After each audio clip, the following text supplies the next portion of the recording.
Welcome to Hollywood Bulletin, where the stories behind the stars are as gripping as their performances on screen. Today, we're diving deep into the life and legacy of the effortlessly cool James Coburn, a Hollywood icon who brought quiet intensity to every role, and who harbored a behind-the-scenes grudge that even decades couldn't erase. While he was known for his laid-back style and iconic screen presence, there was one co-star who managed to push all the wrong buttons: Yul Brynner. What really went down between these two legends? Stick with us as we uncover a story of humble beginnings, blockbuster stardom, private pain, deep friendships, and one unforgettable feud. James Harrison Coburn III was born on August 31, 1928, in Laurel, Nebraska, a dusty little town still reeling from the Great Depression. Life was hard, resources were scarce, and people had to learn to be tough and resourceful. That upbringing forged Coburn's resilience and gave him a sense of grit that he carried for the rest of his life. But his destiny wouldn't stay in Nebraska.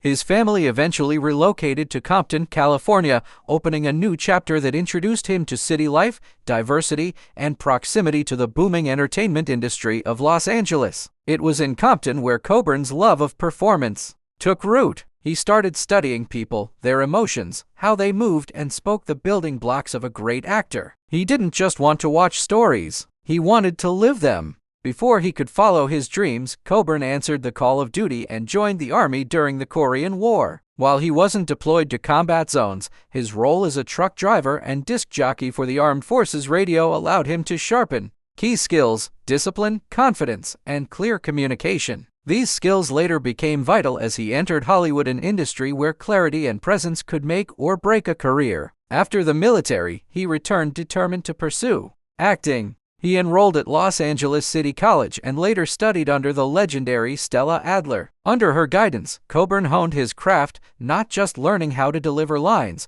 but how to embody a character. His deep, gravelly voice and commanding physicality made him impossible to ignore, even in crowded casting rooms. By the late 1950s, Coburn began landing television roles: westerns, crime dramas, even science fiction. Each appearance added to his resume, sharpening his instincts and helping him find his voice. Then came 1960, and with it, the Magnificent Seven. Cast as Britt, the quiet, knife-throwing cowboy, Coburn transformed a minor role into an unforgettable performance. He barely spoke, yet every movement crackled with energy. In a cast full of giants like Steve McQueen and Yul Brynner, Coburn stood out with a calm coolness that became his signature. This role launched him into the Hollywood stratosphere, but it also marked the beginning of one of his most notorious off-screen feuds. While the film itself became an instant classic, the tension between Coburn and Yul Brynner was anything but cinematic magic. Brynner, already a huge star from The King and I,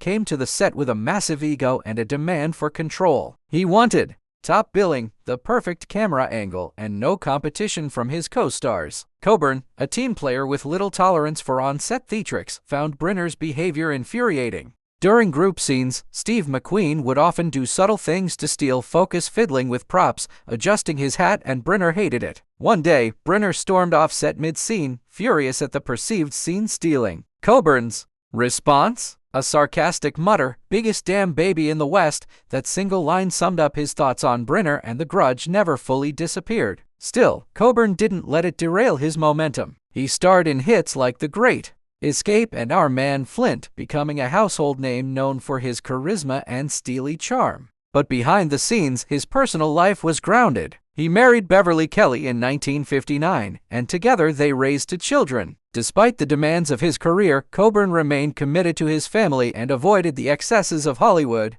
After 2 decades, the marriage ended in divorce in 1979, but it was handled quietly and with dignity. Then in 1993, Coburn married Paula Murad in a stunning ceremony in Versailles. More than just a romantic partnership, it became a partnership in purpose. Together, they launched the James and Paula Coburn Foundation, focusing on arts, education, and especially arthritis research, a cause that hit close to home. By the 1980s, Coburn was nearly sidelined by rheumatoid arthritis, a debilitating autoimmune disease that robbed him of mobility and nearly ended his career. For years, he disappeared from Hollywood, battling excruciating pain and the isolation that came with it. Traditional treatments didn't help much, but Coburn never gave up. He explored alternative medicine, discovered MSM supplements, and leaned on lessons from a lifelong friend, Bruce Lee. The two had formed a deep bond in the 1960s when Coburn became one of Lee's martial arts students. Their friendship wasn't just physical, it was spiritual. Bruce Lee introduced Coburn to Taoism, Eastern philosophy, and the power of mental resilience. Even after Lee's untimely death in 1973, Coburn often credited him with helping shape his worldview and guiding him through the toughest period of his life. By the mid-1990s, Coburn made an astounding comeback. In 1997, he delivered a chilling performance in Affliction as Glenn Whitehouse, an abusive father haunted by regret and rage. It was a role that demanded raw emotional intensity, and Coburn delivered in spades. Drawing from years of pain, both physical and emotional, he stunned critics and earned a Best Supporting Actor Oscar in 1999. At 70 years old, Coburn walked on stage to accept Hollywood's highest honor. It wasn't just a win for Affliction. It was a win for resilience, for redemption, and for every actor who had ever been counted out. Just 3 years later, on November 18, 2002, James Coburn passed away suddenly from a heart attack. He was at home with his beloved wife, Paula, enjoying music, one of his lifelong passions, when he quietly collapsed. It was a peaceful end to a life filled with highs, lows, and unforgettable moments. Paula later described the moment as tragic but beautiful. Coburn died in her arms, surrounded by love and serenity. Though gone, his legacy lived on not only in his films but in the work he did through his foundation, the love he shared, and the strength he modeled through every challenge. Even decades after The Magnificent Seven, Coburn's disdain for Yul Brynner never truly faded. He rarely mentioned him, but when he did, the words were brief and biting, calling him a royal pain in the ass, despite their on-set feud. It's impossible to deny the electric tension their rivalry brought to the film. Maybe that real-life friction is part of what made the movie so unforgettable. And maybe that's just part of the price of greatness.